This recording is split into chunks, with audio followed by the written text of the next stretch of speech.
আবার জিজ্ঞেস করছি, সবাই কেমন আছেন? আলহামদুলিল্লাহ। এলাকায় স্কুল, কলেজ, মাদ্রাসা, ইউনিভার্সিটি আছে না নেই? আছে না? সেখানে প্রতিদিন ক্লাস হয় কি হয় না? তো জবাব দিতে হবে, হয় কি না? হয়।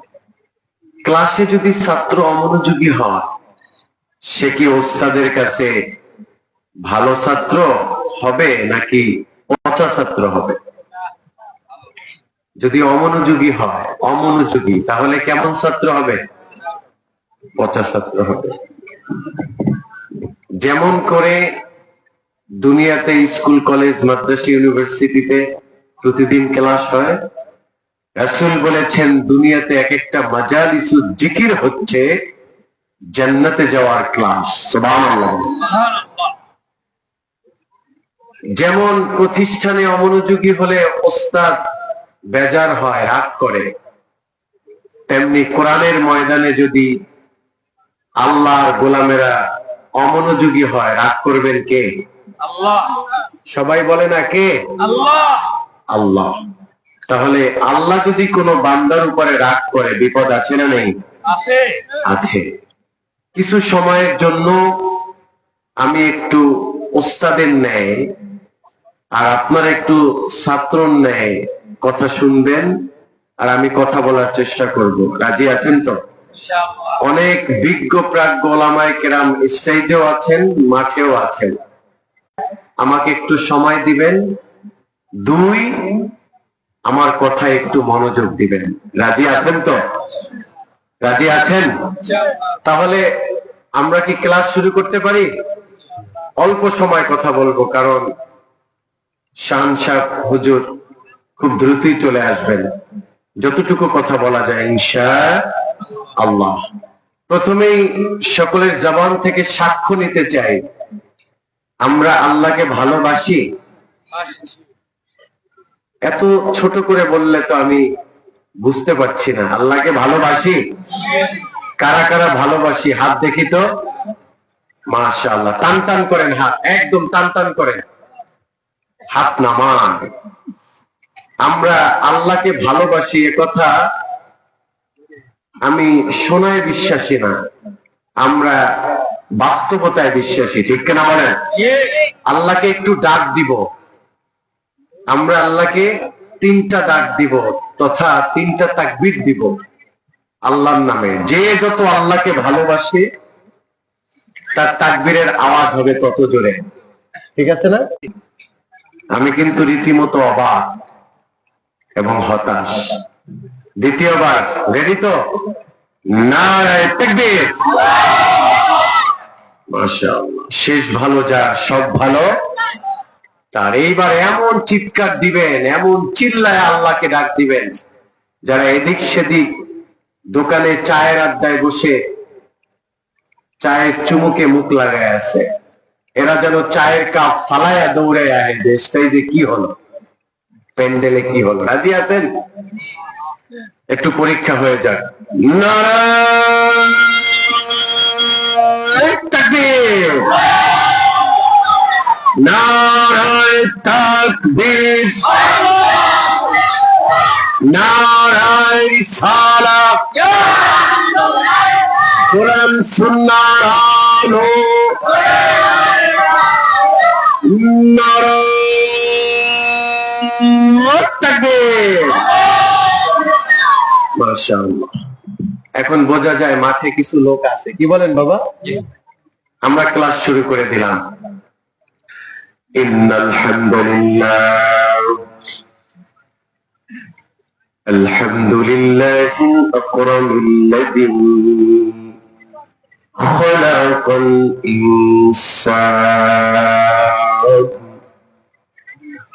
ওয়া কাররামা ওয়া আল্লামাহু মিনাল বায়ানি মা লাম ইয়ালাম। فسبحان الذي لا يحصى إلا الله الحي القيوم الذي لا تأخذه سنة ولا نوم فقد قال الله تعالى بسم الله الرحمن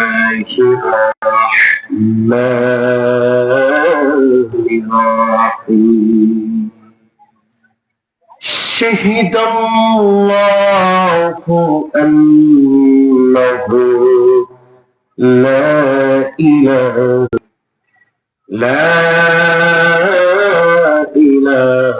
إلا هو العزيز الحكيم وقال تعالى في شان حبيبه تكريما وتعظيما إن الله وملائكته يصلون على النبي يا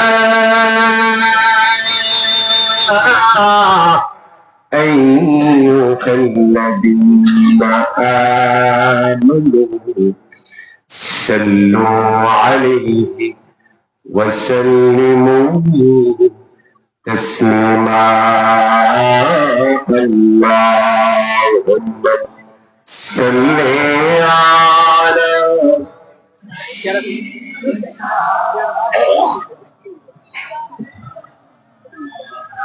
وعلى آل سيدنا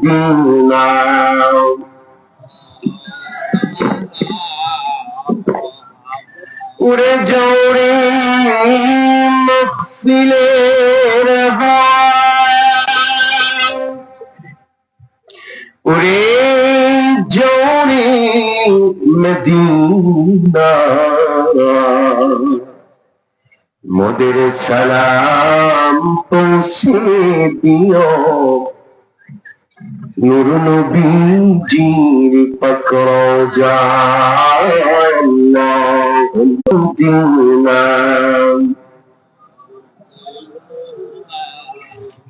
জবান খুলে দিলটাকে নরম করে গুনার কথা স্মরণ করে আল্লাহর দিকে মুতাওয়াজ্জু হয়ে মোহাব্বতে জিকির করে লা ইলাহা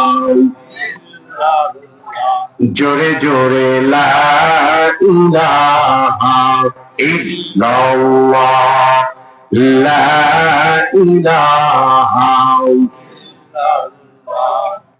লা ইলাহা ইল্লাল্লাহ লা ইলাহা ইল্লাল্লাহ রবির জিকির করোনা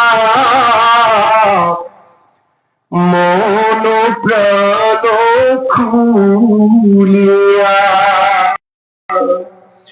রবির জিকির না করিলে আল্লাহ জিকির না করিলে কলব জিন্দা লা ইলাহা লা ইলাহা ইল্লাল্লাহু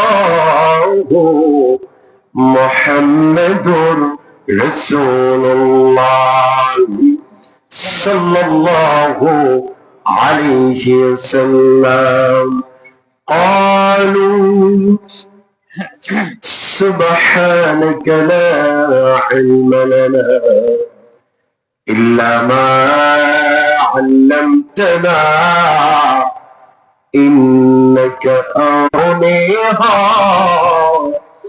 কিসের আনন্দ কিসের তু হাসি উল্লাস আমিও তো চলে যাব একদিন,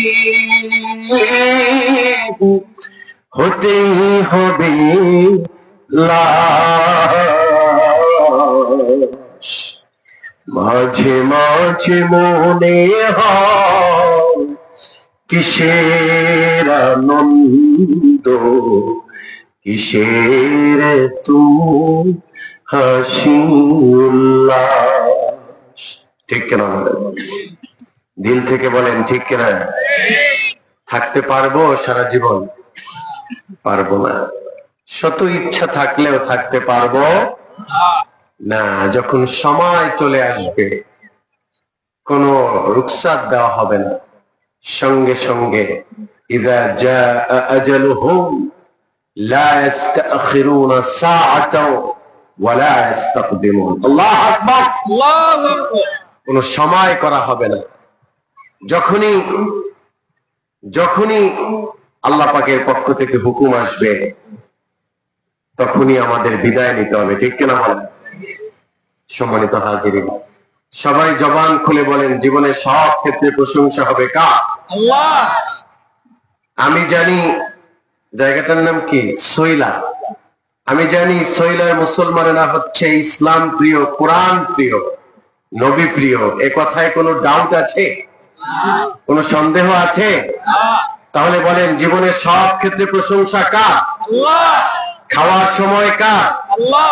চলার সময় আল্লাহ। ঘুমাবার সময় আল্লাহ। চুরি করার সময় আল্লাহ। চুরি করার সময় আল্লাহ। মুমিন কি চোর হতে পারে? বলেন না পারে? যারা চোর তারা কোশ্চিনকালে মুমিন হতে পারে না। ঠিক কিনা বলেন? যারা চোর ওরা দেখবেন টেন্ডারবাজি করে, চাঁদাবাজি করে, স্বৈরাচারী করে, কলমের খোঁচায় লক্ষ লক্ষ কোটি কোটি টাকা আত্মসাৎ করে, রাস্তা দেয় পার্লামেন্ট থেকে, রাস্তা খায়া পেজের বদলে বাস দেয়। ঠিক কিনা? এরা কি কখনই মুমিন হতে পারে? মুমিন হচ্ছে তারা যারা জীবনের সব ক্ষেত্রে ভয় করে আল্লাহকে। ঠিক কিনা বলেন? ঠিক সেই রবের শিখানো ভাষায় কালিমাতু হামদ উচ্চ আওয়াজ তুলে জবান খুলে পড়ছি আলহামদুলিল্লাহ। লক্ষ কোটি দুরুদ এবং সালাম নবিয়্যুনা হাবিবুনা কুদওয়াতুনা ওয়াদআতুনা সাইয়্যিদুস সাকালাইন ইমামুল মুরসালিন মুহাম্মাদুর রাসূলুল্লাহ সাল্লাল্লাহু আলাইহি ওয়াসাল্লামের রওজা মুবারাকে সকলেই দিল থেকে জবান খুলে সমস্বরে বলেন আল্লাহুম্মা। আল্লাহুম্মা না, একটা জবানও বন্ধ থাকবে না। বলেন আল্লাহুম্মা বারিক আলাইহি, আল্লাহুম্মা সাল্লি আলাইহি। আলহামদুলিল্লাহ। আমি কোনো মুকদ্দমায় আর থাকতে চাই না। আমি অনেক বেশি কথা বলতে চাই না, কারণ যে কোনো মুহূর্তে শান সাহেব চলে আসবেন। আমি যত দ্রুত আমি কথা বলে শেষ করতে পারি, এ কারণে একটু এলোমেলো হয়ে যাচ্ছে। সম্মানিত সুধী, এই মজলিসটা কায়েম হয়েছে খুশি না বেজা? তো দিল থেকে বলেন খুশি না বেজা? খুশি। এই মজলিসে বসলে ইমানটা যিনি বাড়ায় দিবেন তিনি কে? আল্লাহ। আল্লাহ। আমরা বলেছি আল্লাহ। গুনার বোঝা মাথায় নিয়ে এই যে সৈলা যুব সমাজের উদ্যোগে মাহফিলের ময়দানে বসে গিয়েছি। আয় আল্লাহ তাআলা, আল্লাহ বলেন কেমন গুনাহ করেছ? আমরা বলেছি আল্লাহ পাহাড় সমতুল্য। আল্লাহ বলেন কোনো ব্যাপার না, গফফার নামের দিকে তাকাও, আমি আল্লাহ তাআলা আমার গফফার নামের উসিলায় তোমাকে মাফ করে দিব। সুবহানাল্লাহ। আমরা বলেছি মালিক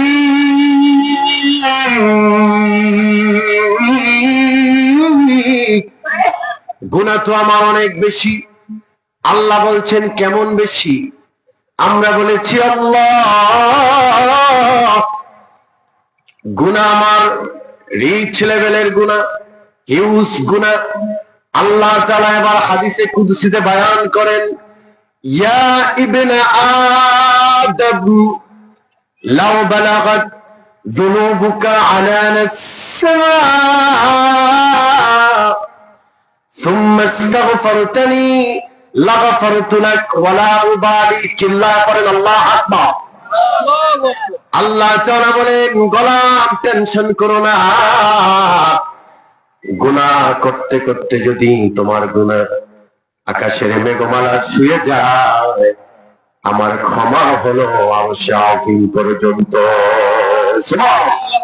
এখনো তোমার আমি ডাকার মতো ডাকতে পারিনি মাওলা, এখনো তোমার মাফি পাওয়ার মতো চাইতে পারিনি মাওলা। তোমাকে ডাকা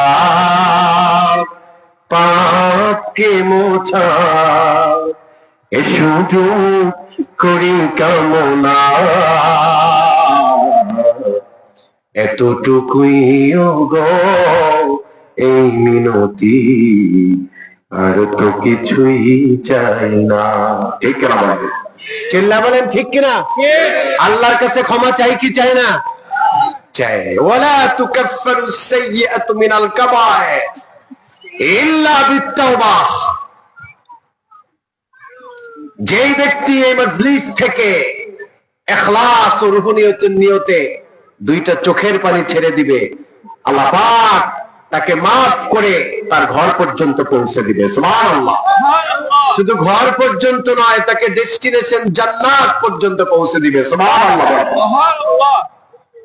তাহলে আমরা এখানে এসে খুশি না বেজার? খুশি। আল্লাহ তাআলা বলছেন, গোলাম রে শোনো শোনো, ওয়ালাউ আন্না আহলাল কুরআন আমানু ওয়াত্তাকাউ লাফতাহনা আলাইহিম বারাকাতিন মিনাস সামাই ওয়াল আরদ। আল্লাহ তাআলা বলেন, জনপদের মানুষেরা যদি ঈমান আনয়ন করত, আমি মালিক, আমি রবকে যদি ভয় করার মতো ভয় করত, আমি আল্লাহ তাআলা ওই জনপদের জন্য আসমান এবং জমিনের কল্যাণকে উন্মুক্ত করে দিতাম। সুবহানাল্লাহ বলেন। আল্লাহকে ভয় করার দরকার আছে না নেই? কথা কন না, চিল্লায় বলতে হবে, আছে না নেই? আছে। যদি আল্লাহর ভয় থাকে, তাহলে কি কলমের খোসায় অপরের সম্পদ গ্রাস করতে পারে? যদি আল্লাহর ভয় থাকে, তাহলে কি ওজনে কম দিতে পারে? যদি আল্লাহর ভয় থাকে, অপরের হক নষ্ট করতে পারে? যদি আল্লাহর ভয় থাকে, মানুষকে কথা দ্বারা কষ্ট দিতে পারে? না। যাদের হৃদয়ে আছে আল্লাহর ভয়, তারা কবু পথ ভুলে যায় না। আল্লাহর প্রেম ছাড়া এই দুনিয়া কারো কাছে কোনো কিছু চায় না। রাতের আধারে যারা সিজদাতে রয়, দু চোখের অশ্রুতে নদী যেন বয়। ছলনার হাতছানি যতই আসুক, পিছনে ফিরে তাকায় না। ঠিক না বলেন? আল্লাহর ভয় লাগবে কি লাগবে না? লাগবে। আল্লাহর ভয় লাগবে। যারা আল্লাহকে ভয় করে, তারা সাধারণ ব্যক্তিত্ব থাকে না।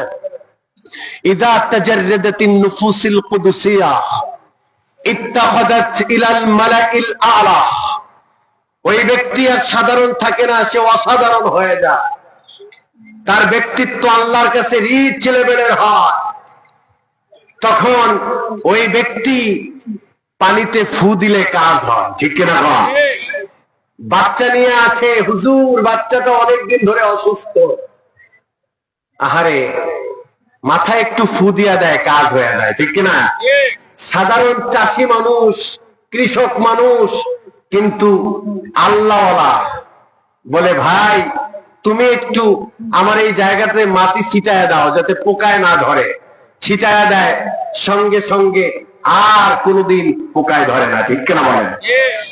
এগুলো অসাধারণ ব্যক্তি যখন আল্লাহর কাছে অসাধারণ ব্যক্তিত্বে পরিণত হয়, তখন বান্দা অনেক কিছুই, বান্দা যা বলে তা হয়ে যায়। ঠিক কিনা বলেন?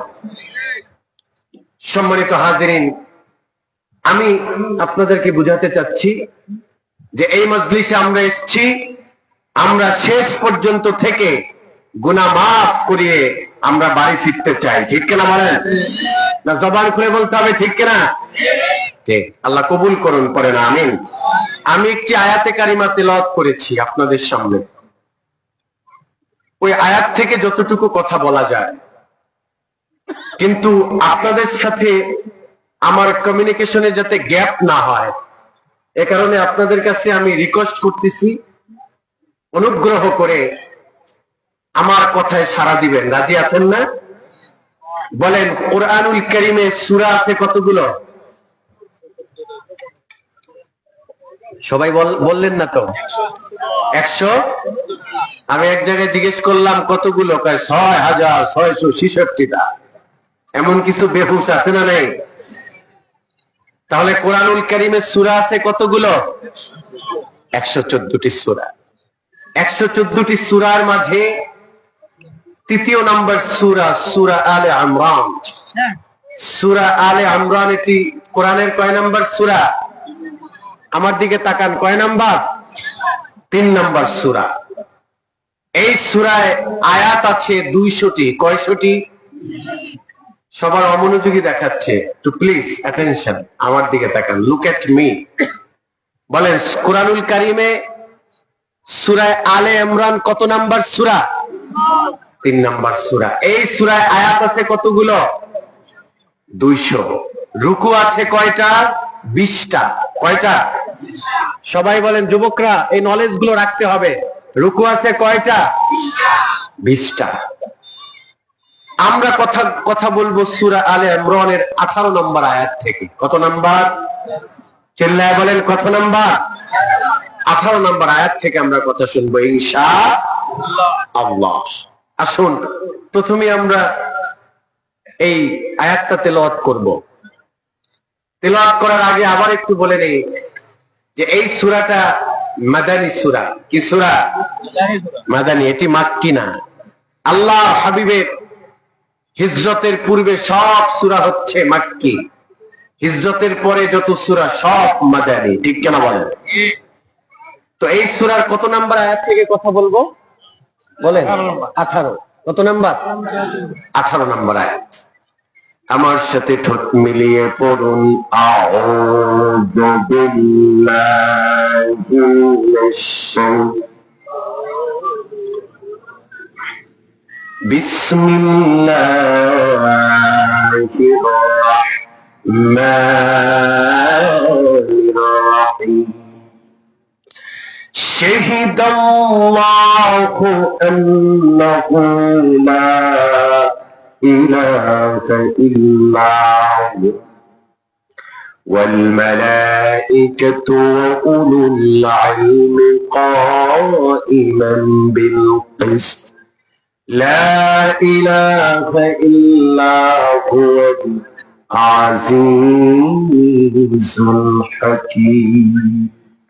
সাদাকাল্লাহুল আযীম ওয়া সাদাকা রাসূলুহুন নাবিয়্যুল হাবিবুল কারীম ওয়া নাহনু আলা যালিকা মিনাশ শাহিদিন ওয়াশ শাকিরিন ওয়ালহামদুলিল্লাহি রাব্বিল আলামিন।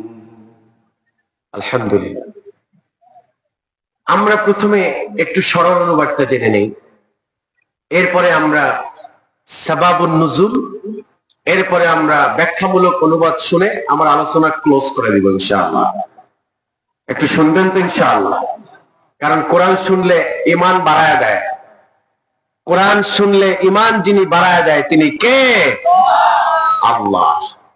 আল্লাহর হাবিবের জলিলুল কদর সাহাবী মুআয ইবনে জাবাল রাদিয়াল্লাহু তাআলা আনহু, তিনি তার ছাত্র আসওয়াদ বিন হেলালকে অনেক সময় ডেকে ডেকে বলতেন, ইজলিস বিনা নুমিন সাআহ, বসো, ইজলিস, বসো, আমিও তোমাকে কোরআন শুনাই, তুমিও আমাকে কোরআন শোনাও।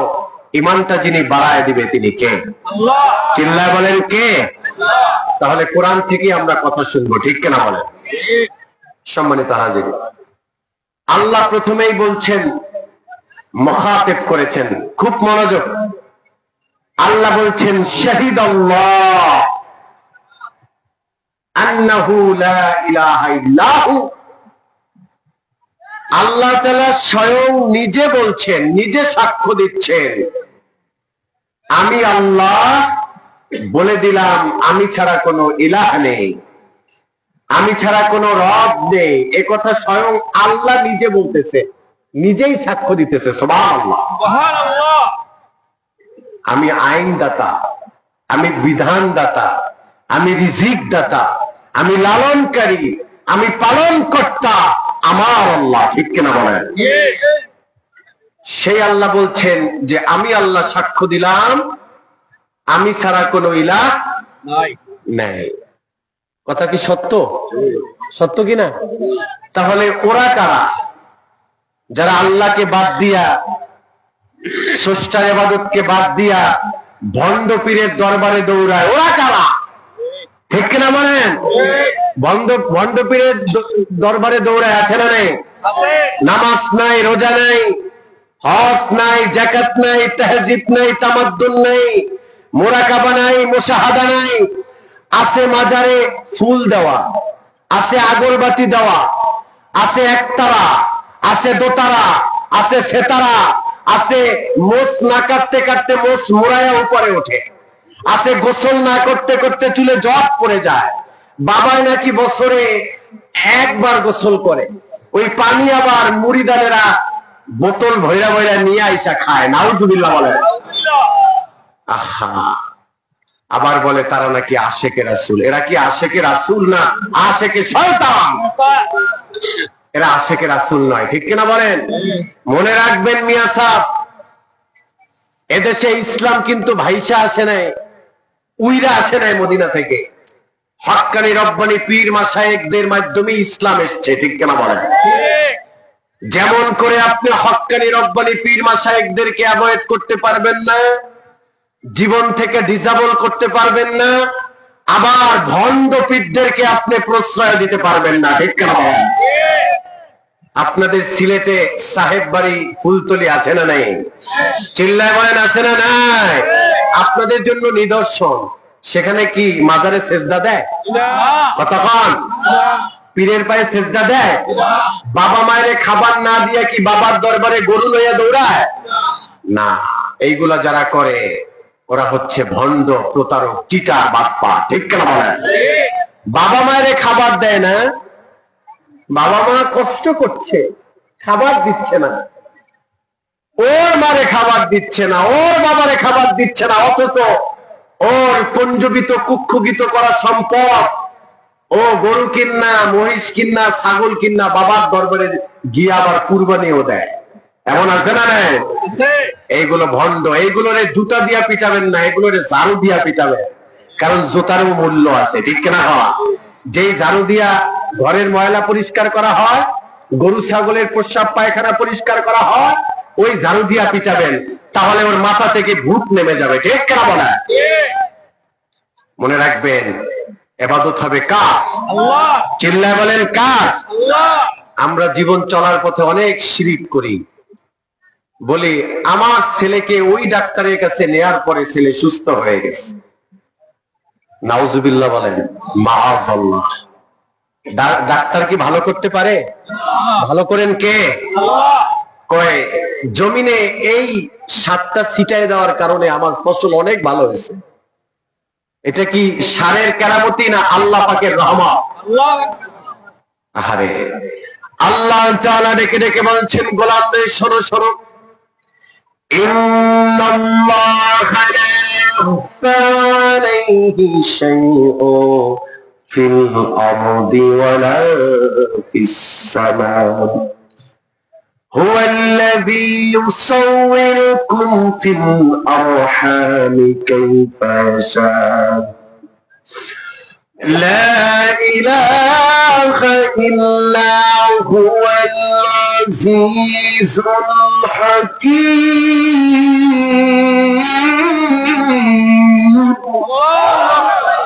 আল্লাহ তাআলা বলেন গোলাম শোনো শোনো আমি রব্বুল আলামিন আসমান এবং জমিনের সব গোপন জানেন কে না চিল্লায় বলতে হবে কে আল্লাহ বলছেন হুয়াল্লাযী ইউসাউইরুকুম ফিল আরহামি কাইফা ইয়াশা মনে রেখো এগুলা মায়ের রেহেমে কাকে কেমন করে বানাবো কেমন করে তার কনস্ট্রাকশন তৈরি করব এই সব ক্ষমতা আমি আল্লাহর হাতে সুবহানাল্লাহ একটা মানুষকে চমৎকার করে বানিয়েছি কত সুন্দর তার জাসা এত সুন্দর চেহারা কিন্তু আমি আল্লাহ চক্ষুটা হালকা করে বাঁকা করে দিয়েছি আবার একটা মানুষের কত সুন্দর শরীর দিয়েছি হাতের 5টা আঙ্গুলের একটা আঙ্গুল আমি আল্লাহ দেই নাই আবার আমি আল্লাহ যাকে ইচ্ছা কত সুন্দর বানিয়েছি জবানের কথা কেড়ে নিয়েছি ঠিক কেন আমি আল্লাহ যেমন ইচ্ছা তেমন বানাই মনে রেখো আমি আল্লাহ এক আমি অদ্বিতীয় আমার সমকক্ষ কেউই নাই আজিজুল হাকিম আমি পরাক্রমশালী আমি আল্লাহ প্রজ্ঞাময় আল্লাহু আকবার অতএব আল্লাহ বলছেন স্বয়ং আল্লাহ বলছেন যে আমি আল্লাহ এক তাহলে এই কথা কি মিথ্যা হবে না এরপরে আল্লাহ বলছেন ওয়াল মালাইকা আমি সাক্ষ্য দেওয়ার পরে সাক্ষ্য দিয়েছে ফেরেশতারা সুবহানাল্লাহ ওয়া উলুল ইলম এরপরে সাক্ষ্য দিয়েছে জ্ঞানবানেরা পৃথিবীতে জ্ঞানী ওই ব্যক্তি ঈমান আনয়ন করেছেন যেই ব্যক্তি ঠিক কেন বলেন পৃথিবীতে জ্ঞানী ওই ব্যক্তি ইনসাফ ভিত্তিক সমাজ কায়েম করেছে যেই ব্যক্তি ঠিক কেন বলেন যারা জ্ঞানী তারা সাক্ষ্য দিয়েছে আমার আল্লাহ এক জীবন চলার পথে তার কাজে কর্মে চলনে বলনে অ্যাটিটিউড ম্যানার ইচ এভরিথিং জীবনের সব ক্ষেত্রে আল্লাহ যে এক এটা এই কনসেপ্ট লালন করে করে সে জীবন চালায় ঠিক কেন বলেন মানুষেরা সাক্ষ্য দিয়েছে এরপরে আল্লাহ বলছেন যেন এবার যেন কান ধরছে আল্লাহ আমাদের কান ধইরা টানতেছে আর বলতেছেন গোলাম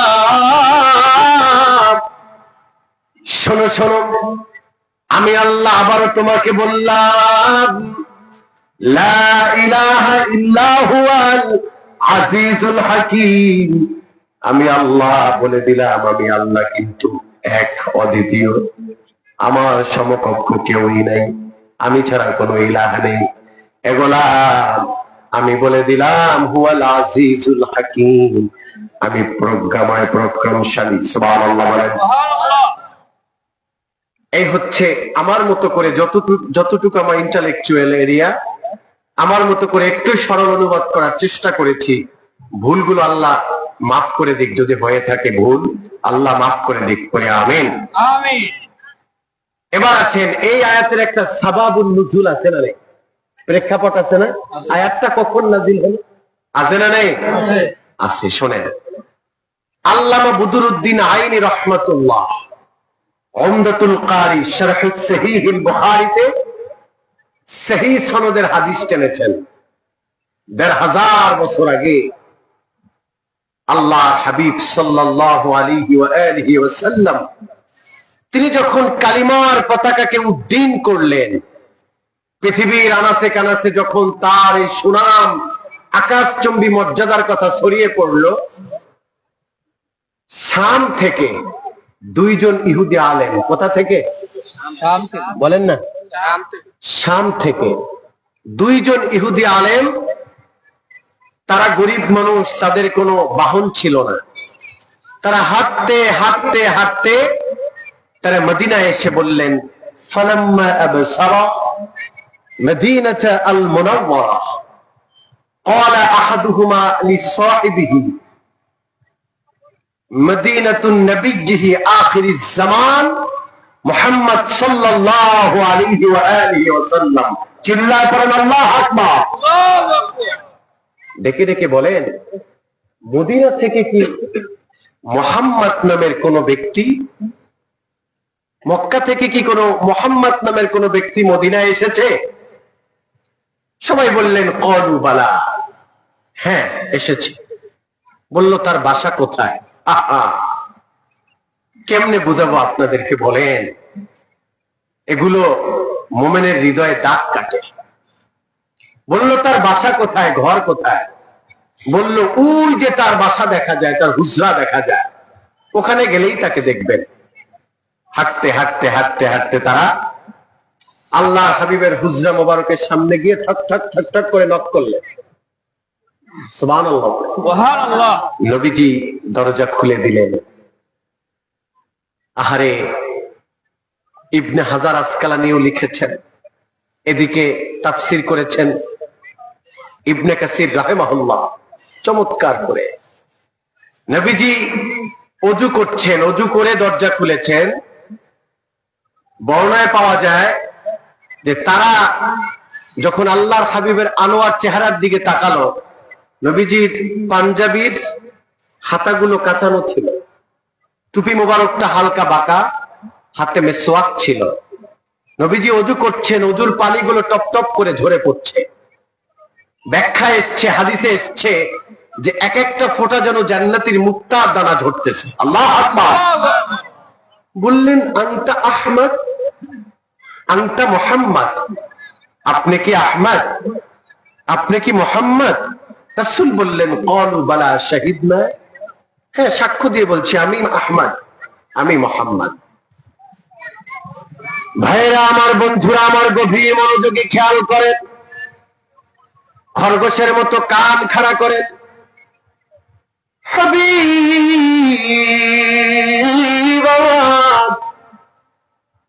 আল্লাহর হাবিবকে ডেকে ডেকে বললেন, আপনার আকাশচুম্বী মর্যাদার কথা আমরা শুনেছি, আপনার আজমত রফাতের কথা আমরা তাওরাত কিতাবে পড়েছি, আমরা দূর বহুদূর থেকে এসেছি, আপনার কাছে আমরা একটা মাত্র প্রশ্ন করব, যদি আপনি জবাব দিতে পারেন বিলম্ব করব না, আপনার হাতে হাত রেখে কালিমা পড়ে মুসলমান হয়ে যাব। চিল্লায় পড়েন আল্লাহু আকবার। নবীজি বললেন সালানি, প্রশ্ন করব। এবার ইহুদি আলেমরা ডেকে ডেকে বললেন আইয়ু শাহাদাতিন আযামু ফি কিতাবিল্লাহ, আপনার উপরে যে কিতাব এসেছে, আপনার পূর্বে যত নবীরা এই জমিনে এসেছে, সমগ্র নবীদের উপরে যে কিতাব এসেছে, সব কিতাবগুলোকে একত্রিত করে আপনি যদি আপনার জবান থেকে এক কথায় এক বাক্যে আপনি যদি আপনার স্রষ্টার পরিচয় তুলে ধরতে পারেন, আমরা বিলম্ব করব না, কালিমা পড়ে মুসলমান হয়ে যাব। সুবহানাল্লাহ। নবীজি একটু কনফিউজড হলেন, একটু চিন্তিত হলেন যে আমি এক কথায় কিভাবে জবাবটা দিব। সুবহানাল্লাহ, সুবহানাল্লাহ। আল্লাহ তাআলা আসমান থেকে জিবরাইলকে ডেকে ডেকে বললেন, জিবরাইল শোনো, এই জবাবটা আমার হাবিবুল্লাহ দিবে না, এই জবাবটা স্বয়ং আমি আল্লাহ ওহীর ভাষায় দিব। সুবহানাল্লাহ বলেন। জিবরাইল এসে আল্লাহর হাবিবের জান্নাতি কান মোবারকের কাছে এসে বললেন, ইয়া রাসূলুল্লাহ, হাবিব, এই জবাবটা আপনার দেওয়ার দরকার নেই, আল্লাহ তাআলা ওহীর ভাষায় ওই ইহুদি আলেমের জবাব দিয়ে দিবেন। সুবহানাল্লাহ। মৌমাছির ন্যায় ওহী নাযিল হয়ে গেল। আল্লাহর হাবিব তার জান্নাতি জবানে মুবারাকা থেকে চমৎকার করে সূরাত আলে ইমরানের 18 নম্বর আয়াতটা আল্লাহ হাবিব সঙ্গে সঙ্গে তেলাওয়াত করে শোনালেন, লা শাহিদাল্লাহু أنه لا إله إلا هو والملائكة وأولو العلم قائما بالقسط لا إله إلا هو العزيز الحكيم الله যখন আয়াত আল্লাহর হাবিব তেলাওয়াত করে শোনালেন, নবীজি যখন তেলাওয়াত করে আয়াতটা শোনায়া দিলেন, ওই দুইজন ইহুদি আলেম যেইভাবে বাচ্চারা ক্ষুধা লাগলে মায়ের কাছে খাবারের জন্য কান্না করে, মা যদি কাজে ব্যস্ত হয়ে যায় যেমন করে অস্থির হয়ে যায়, সন্তান কান্নায় ভেঙে পড়ে। আল্লাহর হাবিবের আনোয়ার চেহারার সামনে দুইজন ইহুদি আলেম হাউমাউ করে কান্নায় ভেঙে পড়ল, বলল, ইয়া রাসূলুল্লাহ, ইয়া হাবিবাল্লাহ, যখন এসে আপনার দরজায় নক করেছি, ইয়া রাসূলুল্লাহ, যখন এসে আপনার বাড়ির দরজায় নক করেছিলাম, আপনি দরজাটা খুলে দিয়েছিলেন। ইয়া রাসূলুল্লাহ, ইয়া হাবিবাল্লাহ, জীবনে অনেক সুন্দর মানুষ দেখেছি, কত সুন্দর মানুষের গল্প শুনেছি, মানুষ যে এত সুন্দর হতে পারে আপনাকে না দেখলে মানুষ বুঝবে না। আপনার চেহারার দিকে যখন তাকালাম, বিশ্বাস করেন বাপের জন্মে এত সুন্দর চেহারার মানুষ আমরা দেখি নাই। চিল্লার পরে আল্লাহু আকবার। ইয়া রাসূলুল্লাহ, ইয়া হাবিবাল্লাহ, আমরা আর কিছু জানতে চাই না, বুঝতে চাই না, যে তেলাওয়াত আপনি আমাদেরকে শুনিয়েছেন রাসূলুল্লাহ, এটা যে আসমানি কিতাব, বুঝতে বাকি নাই। আর আপনি যে সত্য নবী, এতে বুঝতে বাকি নাই, কারণ এই চেহারা কোনোদিন মিথ্যা হতে পারে না। আল্লাহু আকবার। ইয়া রাসূলুল্লাহ, হাবিবাল্লাহ,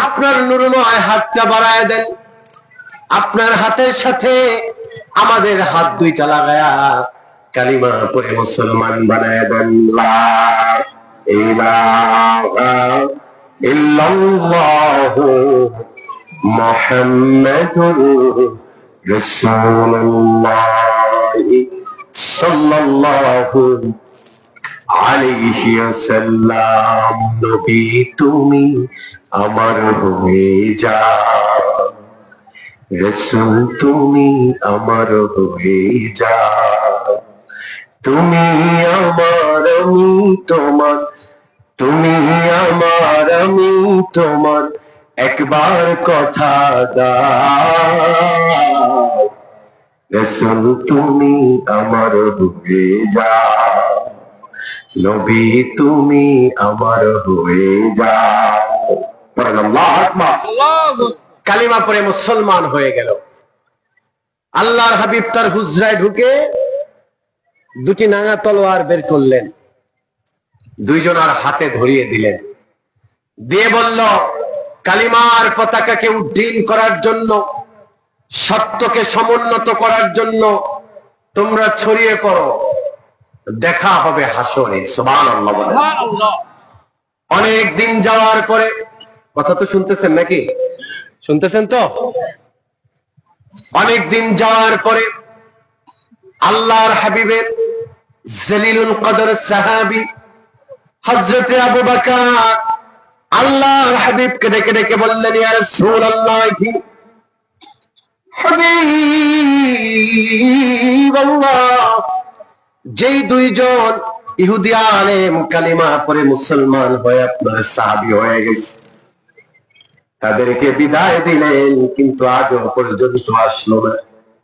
আল্লাহর হাবিব বলেন, শোনো, আমি রাসূলুল্লাহ যেটা জানি তোমরা সেটা জানো না, আমি হাবিবুল্লাহ যেটা বুঝি তোমরা সেটা বোঝো না।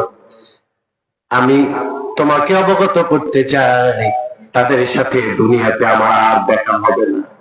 তাদের সাথে দেখা হবে in the day of judgement, কিয়ামতের বিভীষিকাময় হাউজে কাউসারের পাশে। সুবহানাল্লাহ, চিল্লায় পড়েন আল্লাহু আকবার। দেখা হবে কোথায়?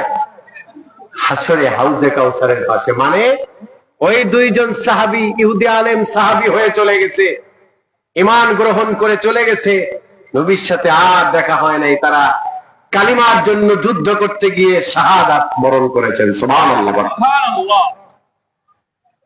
এই জন্য যুবক, এখানে ম্যাক্সিমাম অডিয়েন্স আমার যুবক দেখতেছি। তোমরা হচ্ছ আগামীর উচ্ছ্বাস। এই ইয়াং পিপল, তোমরা হচ্ছ জাতির কর্ণধার। আমি কোন দল বুঝি না, কোন মত বুঝি না, আমি সার্বজনীন কথা বলছি। এ যুবক, হে সৈলার যুবকরা, তোমাদেরকে বলছি, তুমি যদি শক্ত হতে পারো, তুমি হচ্ছ আগামীর উচ্ছ্বাস। তুমি যদি জেগে যাও, ইসলাম জেগে যাবে। তুমি যদি ব্যক্তহীন কণ্ঠে তাকবীর দাও, কোরআন সমুন্নত হবে। তুমি যদি বাতিলের কাছে মস্তক নত না করো, তুমি যদি সত্যের জন্য আগায়া যাও, কোরআন আগায়া যাবে। ঠিক কেন বলেন? অতএব তোমার সিদ্ধান্ত নিতে হবে, কোন অনৈতিকতার সাথে কানেক্টেড থাকা যাবে না। কারণ তোমরা যে কি পারো সেটা আমাদেরকে দেখায় দিছো। ঠিক কেন বলেন? যেটা বাবায় পারে নাই, যেটা দাদায় পারে নাই, সেটা তোমরা করে দেখিয়ে দিয়েছো। ঠিক কেন বলেন?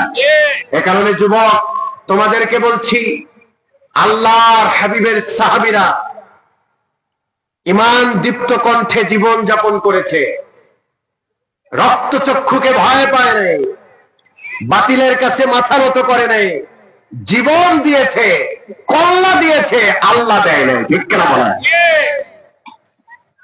এজন্য এই মজলিস থেকে একটা কনসেপ্ট নিয়ে যাও, যে ঈমানের উপরে অবিচল থাকবো, অটুট থাকবো, ন্যায়ের পথে থাকবো, সত্যের পক্ষে থাকবো। কোন বাতিল চক্ষুকে, কোন অনৈতিক আঞ্জাম দেয়া ব্যক্তিকে যার না পরিমাণ আমরা ভয় করব না। ঠিক কেন বলেন? ওই দুইজন সাহাবী কালিমা পরে মুসলমান হয়ে চলে গেছে, সত্যের জন্য যুদ্ধ করতে করতে শহীদ হয়েছে। নবীর সাথে আর দেখা হয় নাই।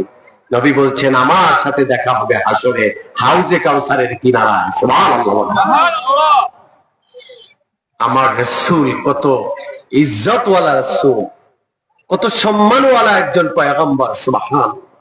নবীজি বসে আছেন, নবীজির হাতটা ধরে আবু বকর বলছেন, ইয়া রাসূলুল্লাহ, এটি হাদিসে কুদসি, বলছেন, ইয়া রাসূলুল্লাহ, ইয়া হাবিবাল্লাহ, ইব্রাহিম যদি হয় খলিলুল্লাহ, মুসা যদি হয় কালিমুল্লাহ, আদম যদি হয় সফিউল্লাহ, ইসমাইল যদি হয় জবিহুল্লাহ, ফামা উতিতা মিনাল ফাজল ইয়া রাসূলুল্লাহ, আপনার মর্যাদা সম্পর্কে জানতে চাই। সুবহানাল্লাহ বলেন। সুবহানাল্লাহ। সবার একটু বুঝে থাকলে বলেন না, আবু বকর রাদিয়াল্লাহু তাআলা আনহু আমার নবীর আজমত ইজ্জতের কথা জানে নাকি জানে না? কথা বলেন, জানে নাকি জানে না? বোঝে নাকি বোঝে না? আহা, কেন এই প্রশ্নটা করলো? কারণ আল্লাহর হাবিবের মেহমান এসছে, আল্লাহর হাবিবের আজমতকে যুগে যুগে যাতে সমুন্নত থাকে, কোন নাস্তিক, মুরতাদ, রাম বামেরা, ইসলাম বিদ্বেষীরা যেন আমার রাসূলের আজমতে আঘাত করতে না পারে, এই কারণে নবীজির জবান থেকে হাদিস বের করবে।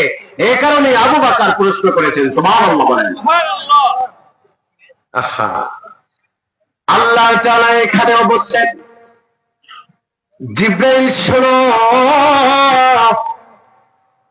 জবাবটা আমার রাসূলুল্লাহ দিবে না। আবু বকর প্রশ্ন করেছে, জবাবটা আমি আল্লাহ তাআলা আসমান থেকে দিয়ে দিলাম। সুবহানাল্লাহ। সুবহানাল্লাহ। এটি হাদিসে কুদসি। আল্লাহ তাআলা বলেন, ওয়াকাদ ক্বানানতু ইসমি মা ইসমিকা ওয়া যাকারতু ইসমি হাত্তা তুযকারা মায়া।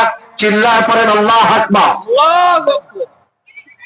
আল্লাহ তাআলা জবাব দিয়ে দিয়েছেন, জবাবটা আমার রাসূল আবু বকরকে শুনিয়ে দিয়েছে। বলল, আবু বকর শোনো, ইব্রাহিম যদি হয় খলিলুল্লাহ, মূসা যদি হয় কালিমুল্লাহ, শোনো শোনো, আর বাবা আদম যদি হয় সফিউল্লাহ, আর ইসমাইল যদি হয় জবিহুল্লাহ, আল্লাহ তাআলা বলেছেন আমি হলাম তার একমাত্র হাবিবুল্লাহ।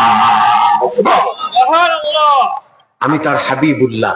আল্লাহ বলেছেন খলিল হচ্ছেন তিনি যিনি অলওয়েজ আল্লাহকে পাওয়ার জন্য পাগল, ঠিক কিনা? আর হাবিব হচ্ছেন তিনি যাকে স্বয়ং আল্লাহ পাওয়ার জন্য পাগল। আল্লাহু আকবার। আমার রাসূলুল্লাহর এই কালিমা পতাকাকে উড্ডীন করার জন্য যুগে যুগে রাসূল থেকে শুরু করে সাহাবীরা, আহলে বায়াতেরা সবাই কষ্ট করতে, ঠিক কিনা? আমার রাসূলের এই কালিমার পতাকাকে সমুন্নত করার জন্য কত সাহাবীরা চক্ষু হারিয়েছে, কত সাহাবীরা হাত হারিয়েছে, কত সাহাবীরা গর্দান হারিয়েছে, কত সাহাবীরা দেশ ত্যাগ করেছে, কত সাহাবীরা স্ত্রী সন্তান হারিয়েছে। আল্লাহর হাবিবের কলিজার টুকরা ইমাম হাসান, ইমাম হুসাইনরা জীবন দিয়েছে, জীবন দিয়েছে, কিন্তু ঈমান দেয় নাই, ঠিক কিনা বলেন? একটা হাদিস আপনাদেরকে শোনায়। এখানে অনেক বিজ্ঞ প্রাজ্ঞ বিচক্ষণ মানুষ এবং বিশেষ করে যায়েদ মাহের আলেমরাও আছেন, আমি জানি। আমি তো নগণ্য মানুষ, যেহেতু বসিয়েছেন, ভুল বেয়াদবি হতে পারে, মিস্টেক হতে পারে, মাফ করে দিবেন। আমি কোনো বক্তা না, আমি মানুষের কাছে যাচ্ছি আর আল্লাহকে বলছি, আল্লাহ যেহেতু এই বয়সে মানুষের কাছে নিচ্ছ, আমাকে বক্তা টক্তা এই লকব আল্লাহ আমার গায়ে লাগায়ও না। আল্লাহ আমাকে ডাক্তার বানাও, আমি যেন মানুষের কলবের চিকিৎসা করতে পারি। সুবহানাল্লাহ, আমি যেন কোরআন সুন্নাহর আলোকে স্বচ্ছ, সহি, হোয়াইট, ব্রাইট কথা বলতে পারি। হাদিসটি মুস্তাদরাক আলা সহিহাইনের হাদিস। দেখেন ঈমানের জন্য কত কষ্ট সাহাবীরা করেছে।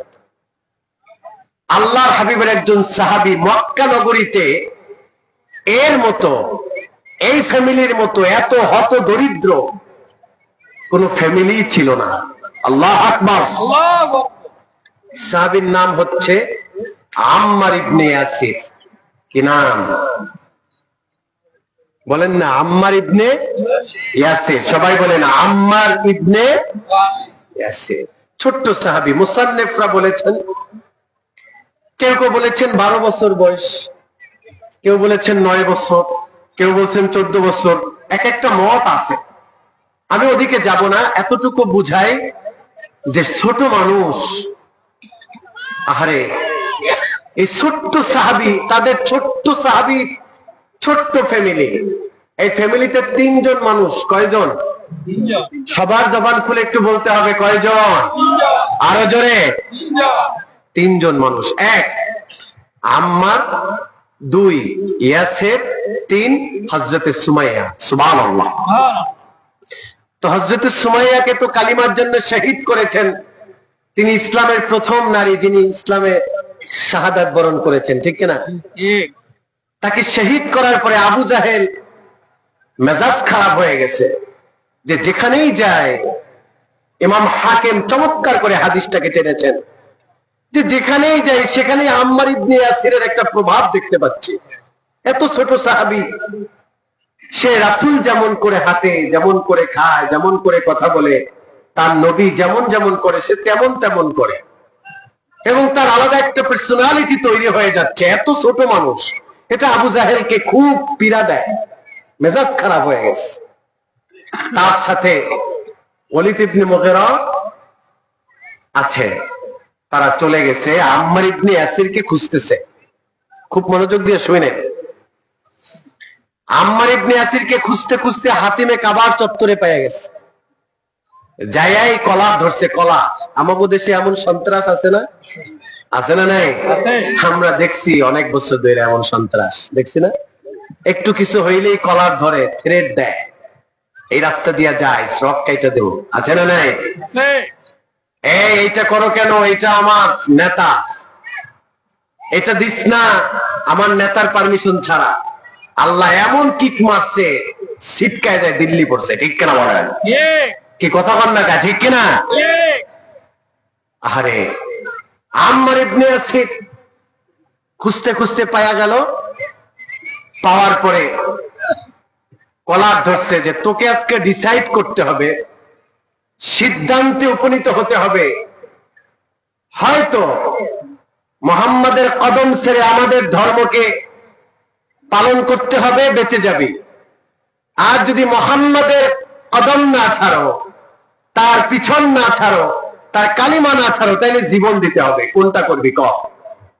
আহা যুবক, তোমাকে কেমনে বুঝাবো বলো? ছোট সাহাবী, চক্ষু দুইটা লাল হয়ে গেছে,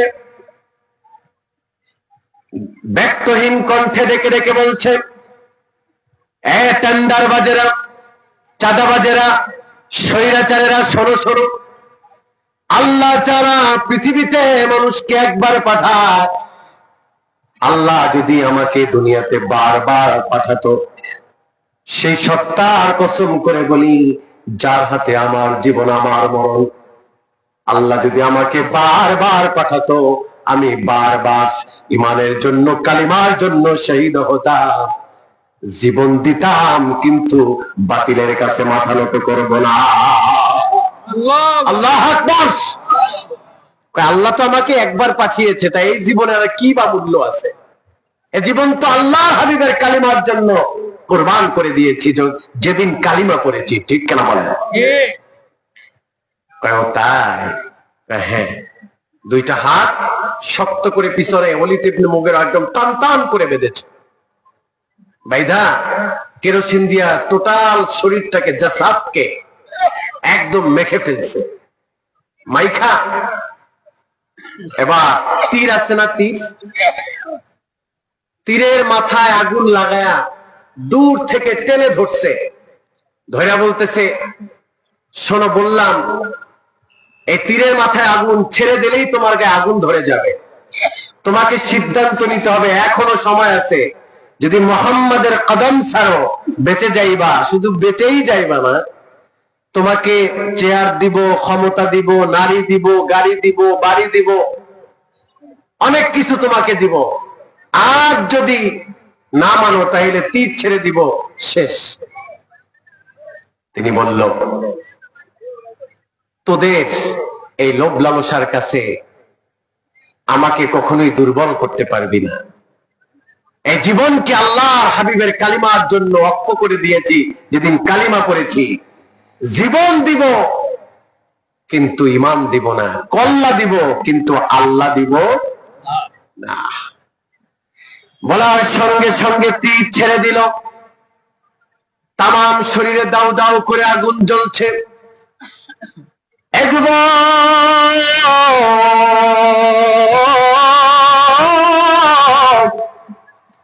তোমাকেই বলছি, সৈলার যুবকেরা শোনো, আজকের মাহফিলটা তোমার জীবনের শেষ মাহফিল হতে পারে, যদি তুমি আজকে আম্মার ইবনে ইয়াসিরের এই ঘটনা থেকে শিক্ষা নিতে পারো। আর যদি আজকের মাহফিলটা শেষ মাহফিল হয়ে যায়, যদি তুমি মারা যাও, মনে রাখো এই মাহফিলটাতে ইখলাস নিয়ে তওবা করার কারণে, প্রতিজ্ঞা নেওয়ার কারণে, এটাই in the day of judgement, কিয়ামতের ময়দানে নাজাতের জারিয়া হয়ে যাবে। আল্লাহু আকবার। যখন তীর ছেড়ে দিল, দাউ দাউ করে আগুন জ্বলছে, আগুন জ্বলছে। আম্মার ইবনে ইয়াসির আসমানের দিকে তাকায়া, আল্লাহ আল্লাহ আল্লাহ, আমার রবের নাম ধরে ধরে চিল্লাচ্ছে আর কান্না করছে। সব মানুষ চতুর্পাশে দাঁড়িয়ে আছে, কেউই আগায় আসে না, কেউই তাদের গায়ের আগুন নিবারণ করে না। সব মানুষ দাঁড়ায় দাঁড়ায় চিত্র দেখছে। বিশ্বাস করেন, যখন এই কথাটা আল্লাহ হাবিবের মরুময় কর্ণকহরে পৌঁছে গেল, হাদিসে এসছে আল্লাহ হাবিব জীবনে দুইটি দৌড়ের উল্লেখ হাদিসে পাওয়া যায়। এক নাম্বার, বিদায় হজের সময় যখন সাফা মারওয়া সাই করেছে, আর দ্বিতীয়বার দৌড়ের রেফারেন্স পাওয়া যায় নবীজির কানে যখন আম্মার ইবনে ইয়াসিরের কথা পৌঁছে গেল, আমার রাসূল অস্থির হয়ে গেছে। যেমন সন্তান বিপদে পড়লে মা পাগলের মতো দৌড় দেয়, সন্তান মারা গেলে দিক বিদিক হয়ে যেমন মা ছুটে যায়, আমার রাসূল যখন আম্মার ইবনে ইয়াসিরের এই কথা যখন রাসূলুল্লাহর কানে পৌঁছালো, নবীজি এমন দৌড় দিয়েছে তার গায়ের চাদর মোবারক জমিনে পড়ে গেছে। সুবহানাল্লাহ। নবীজি চলে গেল, আম্মার ইবনে ইয়াসিরের কাছে গিয়ে দাঁড়ালো, দাঁড়ায় দেখে দাউ দাউ করে আগুন জ্বলছে। দুইটা হাত আল্লাহর কাছে তুলে দিয়েছে, মালিক কত কষ্ট দিয়েছে কাফের মুশরিক বেদিনরা, আল্লাহ তাআলা তোমার কাছে ওইভাবে কখনোই হাত তুলে দোয়া করি নাই, কিছুই চাই নাই আল্লাহ, আজকে দুইটা হাত তুলে দিলাম, আয় আল্লাহ তুমি তোমার রহমত দিয়া দয়া দিয়া আমার আম্মার ইবনে ইয়াসিরকে আগুন থেকে মুক্তি দিয়া দাও। সুবহানাল্লাহ। আল্লাহ পাক ইলহাম নাজিল করলেন রাসূলুল্লাহর কলবে। নবীজি সঙ্গে সঙ্গে আগুনকে একটা ধমক দিলেন, ইয়া নার। আল্লাহর হাবিব ধমক দিয়ে বললেন, ইয়া নারু কুনি বারদাও ওয়া সালামান আলা আম্মার কামা কুনতে আলা ইব্রাহিম। চিল্লায়া বলা যাবে কি আল্লাহু আকবার। যখন আগুনকে ধমক দিল, আগুন যেমন করে আমার দাদা ইব্রাহিমের গায়ে দাউ দাউ করে জ্বলেছিল, এক পর্যায়ে যখন তুমি শীতল হয়ে গিয়েছিল, তেমন করে তুমিও আমার আম্মারকে আগুন থেকে শীতলতায় পরিণত হয়ে যাও। চিল্লায় পড়ে আল্লাহু আকবার। যখন ধমক দিল সঙ্গে সঙ্গে আগুন নিভে গেল। আল্লাহু আকবার। সঙ্গে সঙ্গে আগুন নিভে গেছে। সঙ্গে সঙ্গে আগুন যখন নিভে গেল, আম্মার ইবনে ইয়াসির দাঁড়ায়া ফেল ফেল করে কান্নায় ভেঙে পড়ল। রাসূল বললেন, কেন কান্না করছো? বললেন, ইয়া রাসূলুল্লাহ, কি ইয়া হাবিবাল্লাহ, এই মক্কা নগরীতে আপনার সাহাবীদের মাঝে আমার মতো গরীব সাহাবী তো আপনার একটাও নাই। ইয়া রাসূলুল্লাহ, এটা খুশির কান্না। আমি এই ছোট্ট সাহাবী আম্মার ইবনে ইয়াসিরের জন্য আপনি হাত তুলে দোয়া করেছেন, আপনার দোয়ার মাধ্যমে আমি আম্মার ইবনে ইয়াসির আবার আপনার আনোয়ার চেহারা দেখার সৌভাগ্য হয়েছে। সুবহানাল্লাহ। আল্লাহর হাবিব ডেকে ডেকে বলল, শোনো, শুধু তাই না, দোয়াই না, এখানেই শেষ না।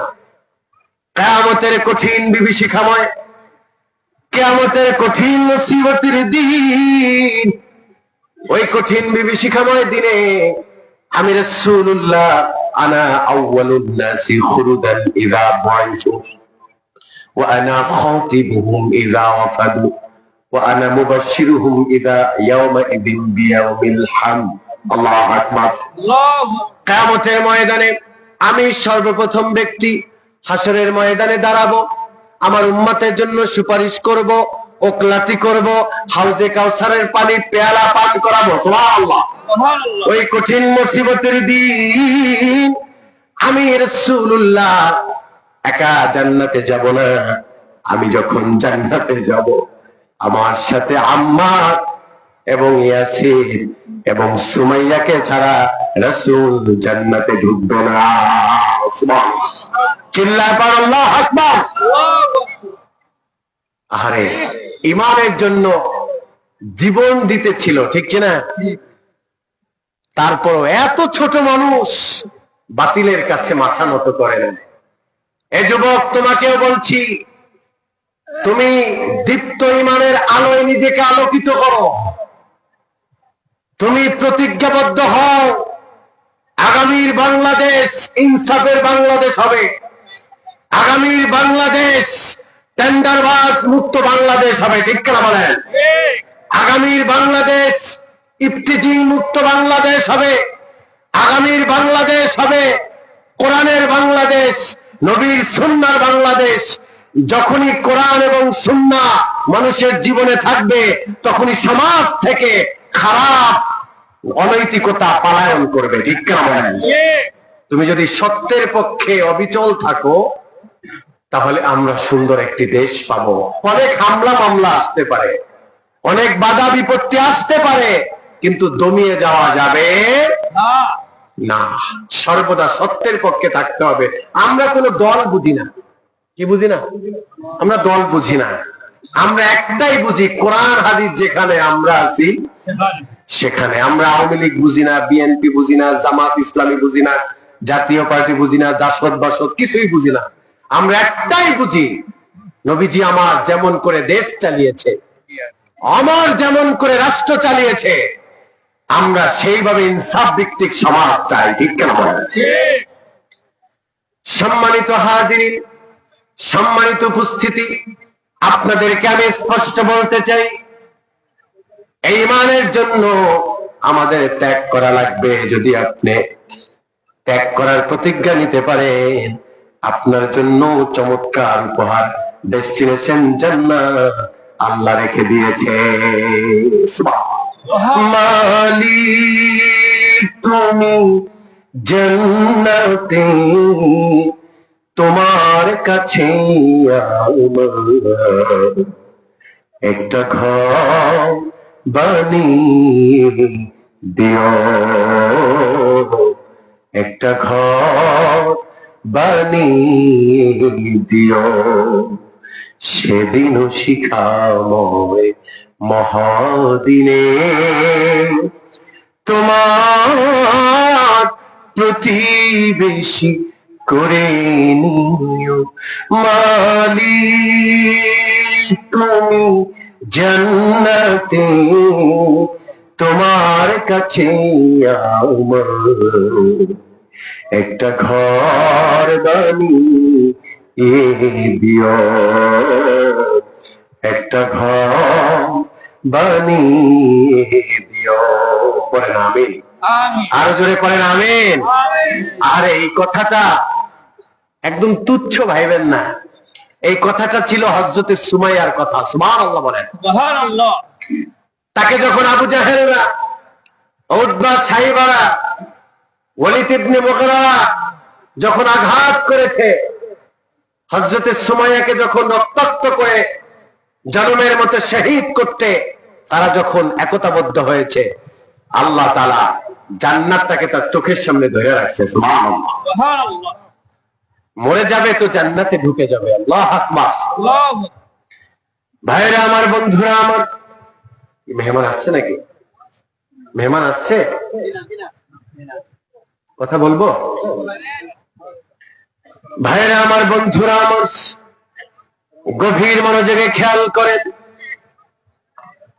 আল্লাহ হাবিব সাল্লাল্লাহু আলাইহি ওয়াসাল্লামের কালিমার পতাকাকে উজ্জ্বল করার জন্য হযরতে সুমাইয়া আল্লাহর কাছে সর্বদা চাইতো, আল্লাহ এই দুনিয়া থেকে বিদায় নিব, আপত্তি নাই, কিন্তু শর্ত হলো মরার পরে যেন তোমাকে আমি দেখতে পাই। সুবহানাল্লাহ। যেন তোমাকে দেখতে পাই। আল্লাহ দুনিয়াতে তো দেখতে পারলাম না, মরার পরে যেন তোমাকে দেখতে পাই। আল্লাহ তোমার কাছে থাকতে চায়। ব্যাখ্যা পাওয়া যায়, সুমাইয়া রাদিয়াল্লাহু তাআলা আনহু, তার জন্য আল্লাহ জান্নাতে এমন একটা ঘর বানায় রাখছে, এমন একটা ঘর বানায় রাখছে। ইমামে কাসতালানি লিখেছেন যে ঘরটা চতুর্মুখী দরজা এবং জানালা বিশিষ্ট। সুবহানাল্লাহ। সুবহানাল্লাহ। দরজা এবং জানালা বিশিষ্ট ঘর। যে ঘরে কোনো একটা দরজা, কোনো একটা জানালা সুমাইয়া যখন খুলবে, কিংবা সুমাইয়ার লাইনে, সুমাইয়ার রাস্তায় যারা হাঁটবে, তাদের জন্য আল্লাহ ওই ঘর বানায় রাখছে। যখনই কোনো একটা দরজা জানালা খুলবে, খুললেই স্বয়ং আল্লাহকে দেখতে পাবে। সুবহানাল্লাহ, চিল্লায় পড়েন আল্লাহু আকবার। ইমামে খাজেন, ইমামে কাস্তালানি দুইজনের থেকেই রেওয়াত পাওয়া যায়। সুবহানাল্লাহ বলেন।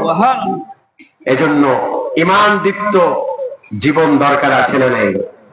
একটা কথা বলে দেই, আজকের এই সভা থেকে একটা কথা সাপ সাপ বলে দেই, যেই ব্যক্তিরা এই স্লোগান দেয় যে আল্লাহকে পাইলেই হবে, ফরজের জন্য অনেক লাফালাফি দৌড়াদৌড়ি ছোটাছুটি করে, রাসূলুল্লাহ সুন্নাহকে গুরুত্ব দেয় না, নবীর প্রেম ভালোবাসাকে গুরুত্ব দেয় না, মনে রাখবেন আপনি আল্লাহর ইবাদত যতই করেন, নবীর সুন্নাতের প্রেম যদি, নবীর সুন্নাতের আমল যদি জীবনে না থাকে, আপনার ওই ইবাদতের 4 আনার মূল্য আল্লাহর কাছে নাই।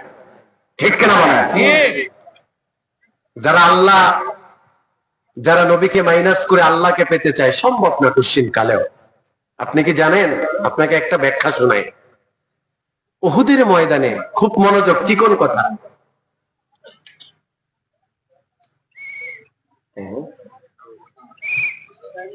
আপনাদেরকে একটা ব্যাখ্যা শোনাই, চিকন কথা, একটু মনোযোগ দিয়ে। নবীজি আমার উহুদের ময়দানে রক্ত ঝরানো। যারা বলে যে আল্লাহর ইবাদত করলেই হবে, রাসূলুল্লাহ সুন্নাহকে ওইভাবে গুরুত্ব দেয় না, তাদের জন্য এই কথা বলছি, তাদের জন্য এই হাদিস শোনাচ্ছি যে নবী কতটা ইম্পর্টেন্ট। উহুদের ময়দানে নবীজি রক্ত ঝরালো, আহা, নবীজি বদদুয়া করেন নাই, বরং আল্লাহুম্মা হদি কওমি ফাইন্নাহুম লা ইয়ালামুন, হেদায়েতের জন্য দোয়া করছে। নবীজি রক্ত ঝরালো, আল্লাহর কাছে বদদুয়া করেন নাই, করছে না? করে নাই। খন্দকের যুদ্ধে নবীজি যুদ্ধ করতে করতে করতে করতে আসরের নামাজ কাজা হয়ে গেছে। কিসের নামাজ?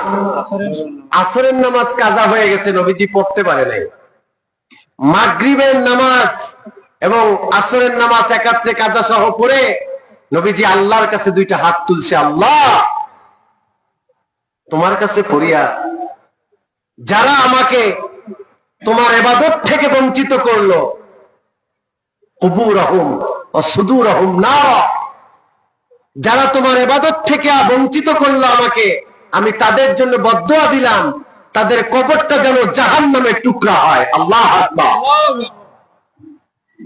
আল্লাহ তাআলা প্রশ্ন করলেন জিবরাইলের মাধ্যমে যে হুজুর, উহুদের ময়দানে রক্ত ঝরালেন কিন্তু আপনি বদদুয়া করেন নাই, আর আসরের নামাজ পড়তে পারেন নাই খন্দকের যুদ্ধে, এই কারণে বদদুয়া করলেন, ঘটনা কি? আল্লাহ তো সবই জানে, ঠিক না?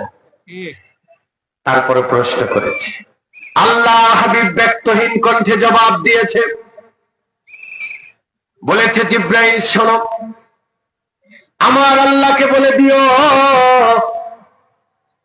যারা উহুদের ময়দানে আমাকে রক্ত ঝরিয়েছে, এটা আমার বান্দার হক ছিল, এখানে বান্দার হকের ব্যাপার।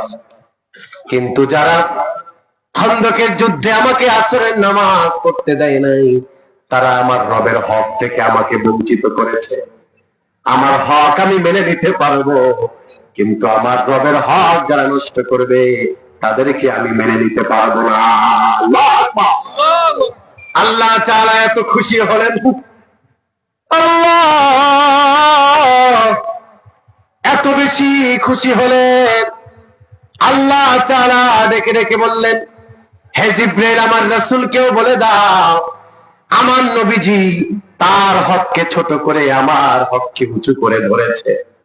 আমি আল্লাহ এত খুশি হয়েছি, আমি আল্লাহ বলে দিলাম, দুনিয়াতে যারা আমার রাসূলের হককে উঁচু করে ধরবে, যারা আমার হাবিবুল্লাহর আজমতকে উঁচু করে ধরবে, যারা আমার নবীর প্রেমকে উঁচু করে ধরবে, তারা স্বয়ং নবীর না, আমি আল্লাহ হক আদায় করে ফেলল।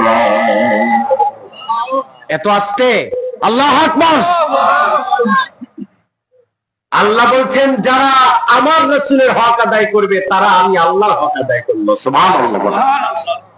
কিন্তু ওই সকল ব্যক্তিরা যারা নবীর ভালোবাসা, সুন্নাহ, নবীর ইবাদতকে বাদ দিয়ে যারা আল্লাহকে পেতে চায় তাদের জন্য কপাল পোড়া, তাদের জন্য দুর্ভাগ্য, ঠিক কেন বলে? কারণ আল্লাহকে পেতে হলে রাসূল লাগবে। রাসূল হচ্ছেন হেডকোয়ার্টার, মাঝখানে। রাসূল হচ্ছেন একদম কঠিন মূল সার একটি কানেক্টিভিটিস। রাসূলের সাথে যারা কানেক্ট করবে আমল দিয়া, তার সাথে আল্লাহর কানেক্ট হয়ে যাবে। সুবহানাল্লাহ। ভাইরা আমার, বন্ধুরা আমার, এই জন্য রাসূলুল্লাহর সুন্নাহকে জীবন দিয়ে আঁকড়ে ধরতে হবে। যারা বলে আশিকে রাসূল বলে সমাজে দৌড়াদৌড়ি লাফালাফি করে, কিন্তু নামাজ নাই, রোজা নাই, হজ নাই, যাকাত নাই, পাক নাই, পবিত্র নাই, ওই সমস্ত ব্যক্তিকে ধইরা ইচ্ছা মতো পিটুনি দিবেন। আবার যারা রাসূলুল্লাহর সুন্নাহকে মাইনাস করতে চায় এদেরকে ধইরাও পিটুনি দিবেন যদি কথায় না ধরে। মনে রাখবেন, আল্লাহকে পেতে হলে আল্লাহর হাবিবের সুন্নাহ লাগবে, ঠিক না? নবীর সুন্নাহ লাগবে।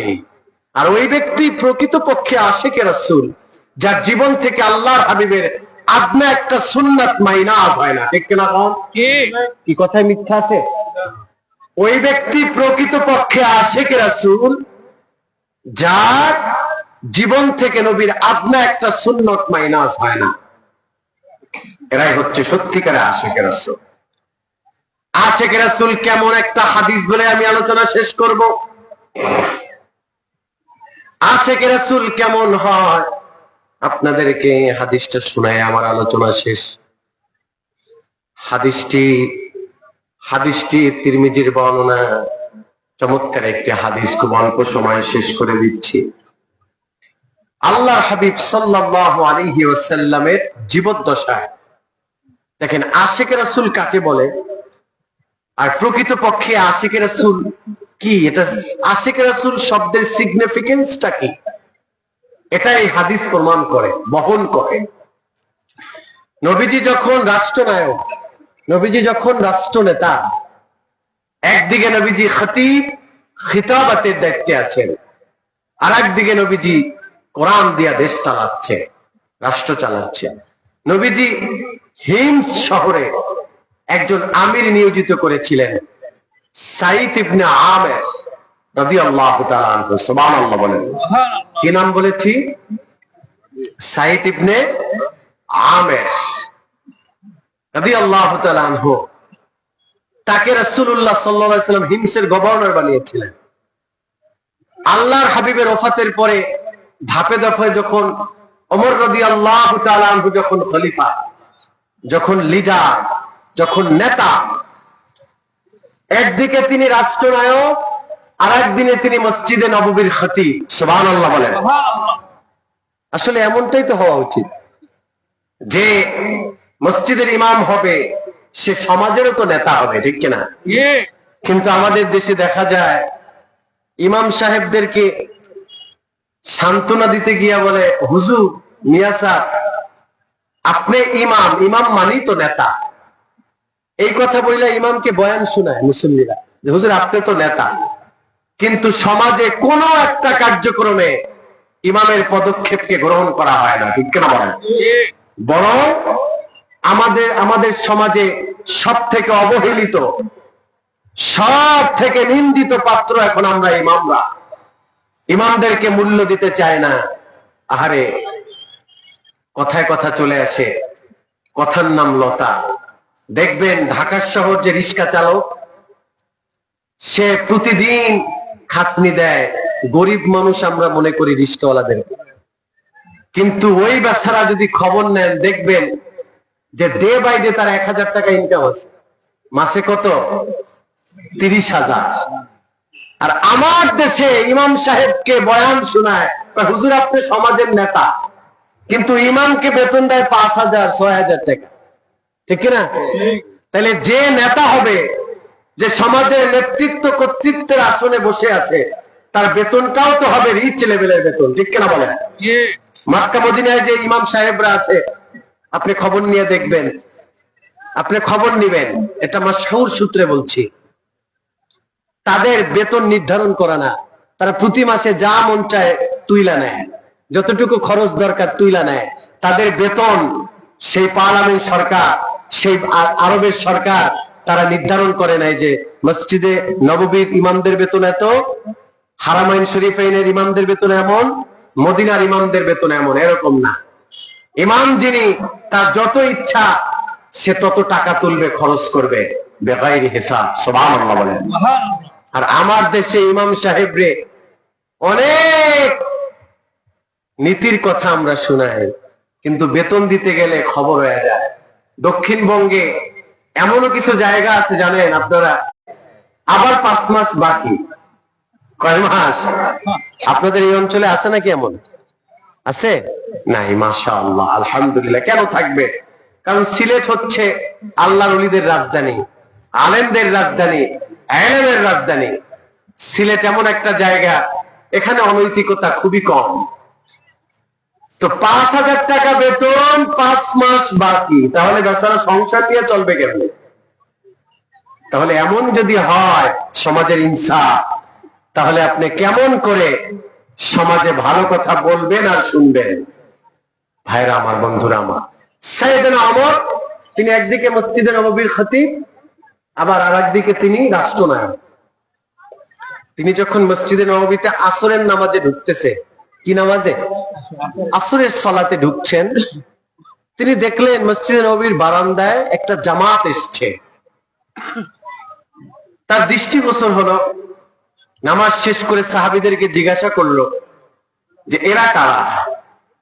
সাহাবীরা বলছেন যে খলিফাতুল মুসলিমিন, এরা হিমস শহর থেকে এসছে, এই জামাত।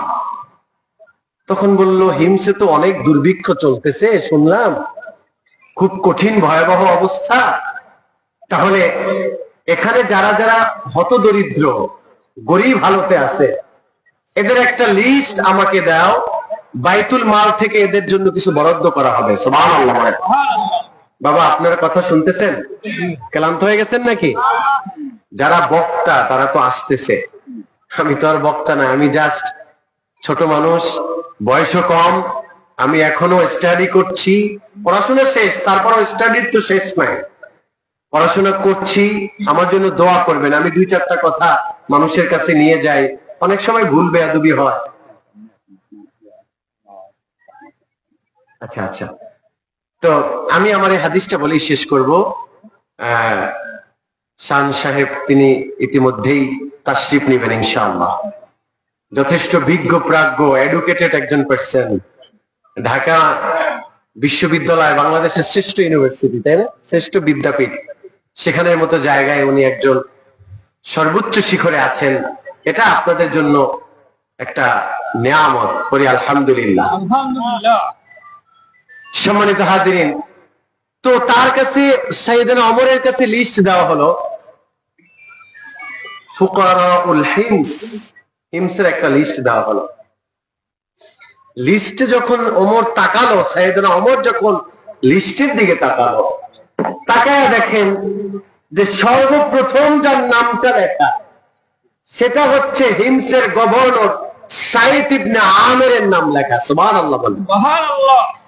তিনি মুস্কি হেসে দিয়ে বললেন, আমিরুকুম ফকিরুকুম, তোমাদের আমির ফকির? বললেন, ক্বালু বালা, জি খলিফাতুল মুসলিমিন, আমাদের আমির ফকির মানুষ। সাইয়েদনা ওমর রাদিয়াল্লাহু তাআলা আনহু, তিনি আবার, তার অন্তরে কিউরিসিটি জাগ্রত হলো, আমি আমিরের সাথে দেখা করতে চাই, সাইদ ইবনে আমেরের সাথে আমি দেখা করতে চাই, আমাকে নিয়ে যাওয়া। তবে নিয়ে যাওয়ার আগে আমি তার জন্য কিছু হাদিয়া তোহফা পাঠালাম। 1000 স্বর্ণ মুদ্রা তার জন্য হিমসে পাঠালো। যখন দূতেরা সেই স্বর্ণ মুদ্রাগুলো নিয়ে গেল, স্বর্ণ মুদ্রাগুলা দেখা সাইদ ইবনে আমের হাওমাও করে কেঁদে দিল। আল্লাহু আকবার। কেঁদে দিয়ে বলল, ইন্না লিল্লাহি ওয়া ইন্না ইলাইহি রাজিউন। স্ত্রী বলল, স্বামী এমন দোয়া কেন করলেন? কে মারা গেল? বলল, আরে মারা যায় নাই, কিন্তু তার থেকেও মারাত্মক, আমার জন্য খলিফাতুল মুসলিমিন ওমর হাদিয়া পাঠিয়েছে। আরে দুনিয়াতে কষ্ট করা লাগে, দুনিয়াতে কষ্ট করতে হবে, এটা তো আমার নবীজি শিখায় গেছে। আমি তো ফকির না, আমি তো গরিব না। আহারে, দুনিয়ার মানুষ আমাকে গরিব ভাবলেও আমি আল্লাহর কাছে সর্বদা বলি আমি সুস্থ সবল আছি, এর থেকে বড় ধনী আর কে আছে? সুবহানাল্লাহ। আমার ঘরে দুনিয়া ঢুকাই দিচ্ছে, এই হাদিয়া আমি নিতে পারবো না, অথচ মানুষকে হাদিয়া দিলে মানুষ খুশি হয়। আসছে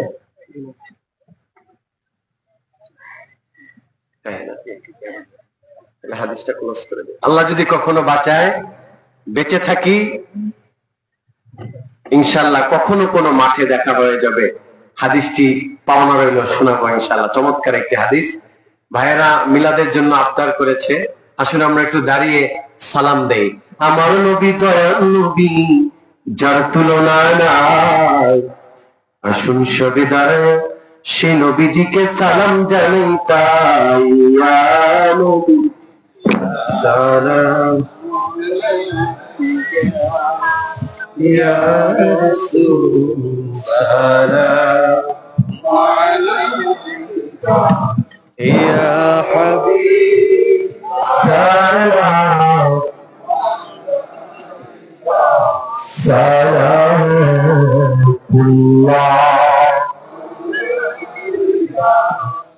সাইয়্যিদি ইয়া রাসূলুল্লাহ,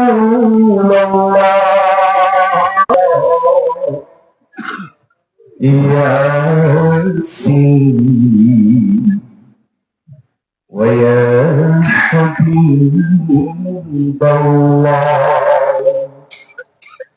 দয়াল নবী গো,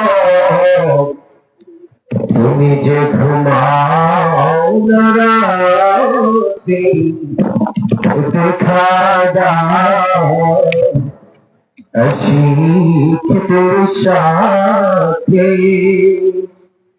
দেখো না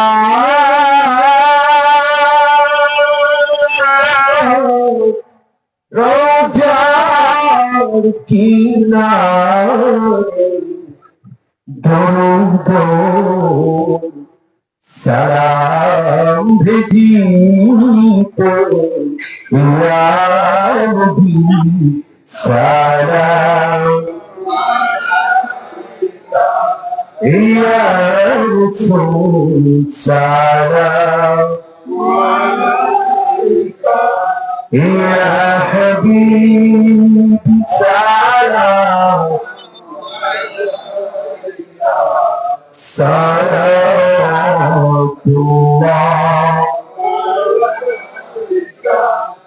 সাইয়্যিদি ইয়া রাসূলুল্লাহ,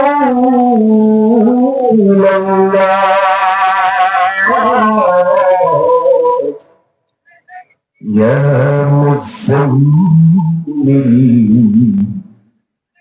ওয়া ইয়া হাবিবাল্লাহ। দয়াল নবী গো, মরণে হব একলা, ওই অন্ধকার কবরে রব একলা, ও হাসরে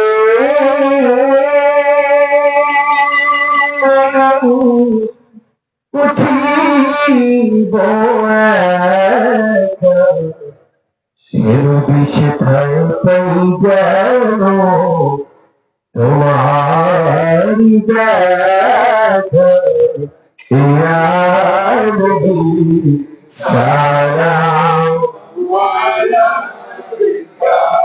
ইয়া রাসূল সালাম, ইয়া হাবিব সালাম, সালাতুল্লাহ।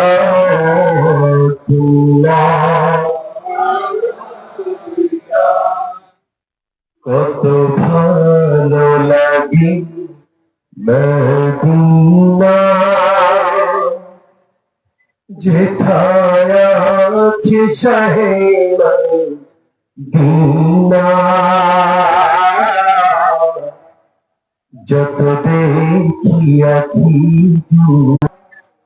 যেথায় আছে শাহে দিনা যত দেখিয়াছি জুড়ায় দিদার দিয়ে ধন্য করোনা সালাম ইয়া রাসূল সালাম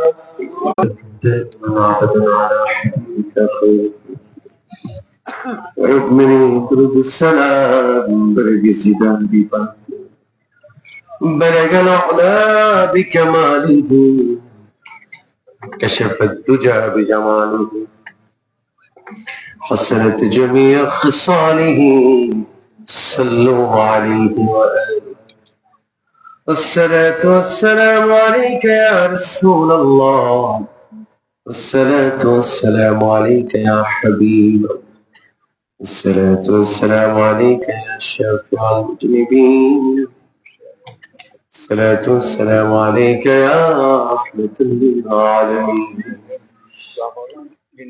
জি আমরা একটু মুক্তাসার দোয়ায় যাব এর ভিতরেই শাহান সাহেব চলে আসবেন আপনাদেরকে কথা শোনাবেন আপনাদের হৃদয়ের মানুষ হৃদয়ের মণিকোঠায় যার জায়গা তিনি রিসেন্টলি চলে আসবেন একদম খুব কাছাকাছি আমরা একটু মোনাজাতে চলে যাই আলহামদুলিল্লাহ রাব্বিল আলামিন ওয়াল আকিবাতু লিল মুত্তাকিন ওয়া আলা আলিহি ওয়া আসহাবিহি আজমাইন ربنا ظلمنا أنفسنا وإن لم تغفر لنا وترحمنا لنكونن من الخاسرين اللهم إنك عفو تحب الكريم فاعف عنا يا كريم يا كريم اللهم إنا نسألك الهدى والتقى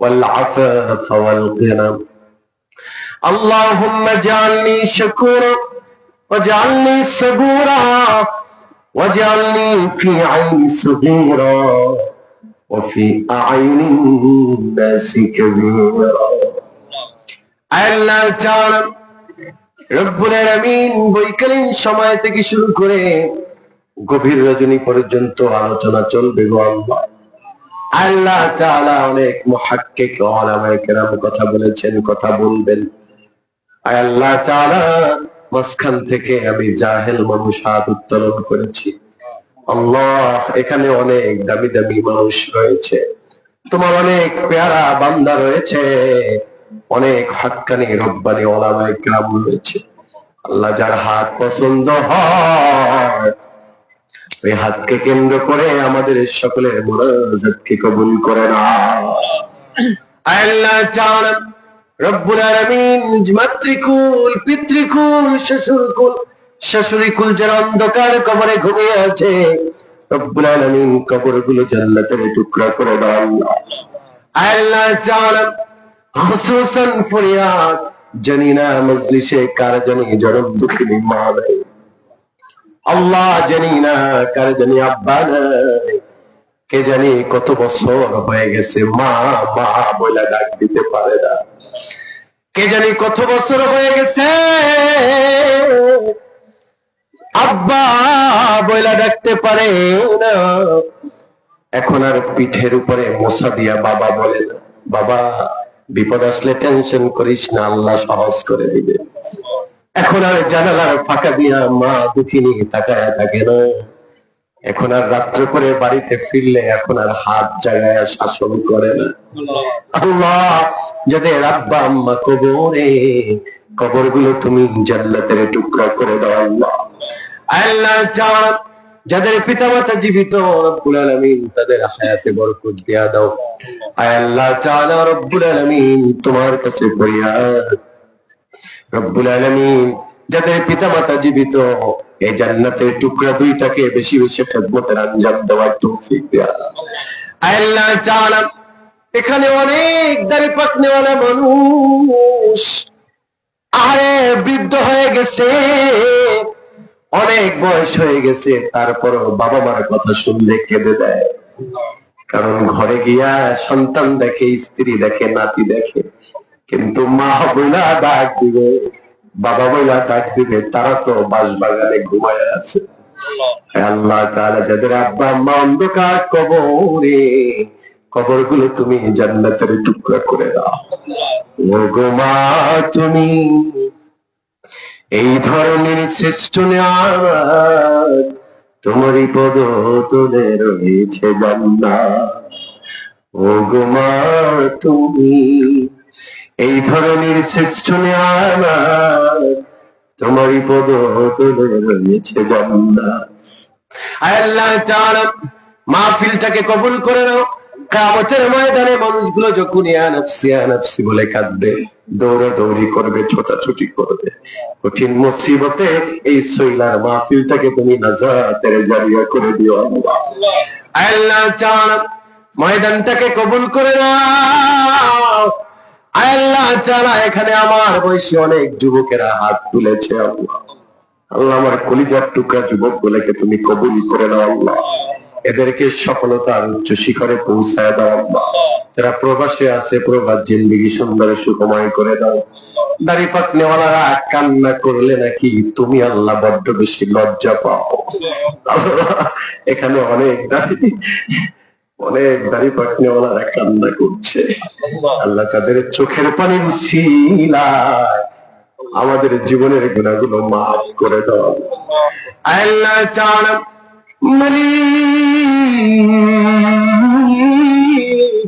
তোমার কাছে ফরিয়াদ, পর্দার অন্তরাল থেকে মা বোনেরাও হাত তুলেছে, আরে তাদের কথা আমরা আলোচনা করতে গেলে ভুলেই যায়। মা বোনেরা কত কষ্ট করে, বাবার বাড়িতে কত সুখের জীবন পার করেছে, স্বামীর বাড়িতে পাকের ঘরে থাকতে থাকতে সুন্দর চেহারা পুইরা কয়লা হয়ে গেছে। আল্লাহ অনেক সময় খাবার দিতে দেরি হলে আমরা ধমক দিয়ে কথা বলি। আল্লাহ মা বোনদেরকে তুমি আম্মা জানা আয়েশার মতো, খাদিজাতুল কুবরা তাহেরার মতো কবুল করে নাও আল্লাহ। আল্লাহ তাআলা বেপনাহকে পানাহ দাও, বেরুজিকে রুজি দান করো, অসুস্থতাকে সুস্থতা দাও, পেরেশানিকে শান্তি দাও, যাদের ঋণের বোঝা আছে মাথা থেকে নামায়া দাও আল্লাহ রব্বুল আলামিন। আমাদের মুনাজাতকে কবুল করে নাও আল্লাহ। একটা কথা সাফ সাফ বলে দেই আল্লাহ, তুমি ছাড়া কিন্তু আমাদের কেউই নাই আল্লাহ, তুমি ছাড়া আমাদের কেউই নাই, কিন্তু আমরা ছাড়া তোমার তো গোলামের অভাব নেই আল্লাহ। তুমি যদি ফিরে দাও, কার কাছে গিয়ে দাঁড়াবো বলো আল্লাহ। তুমি আমাদের সকলের মুনাজাতকে কবুল করে নাও আল্লাহ।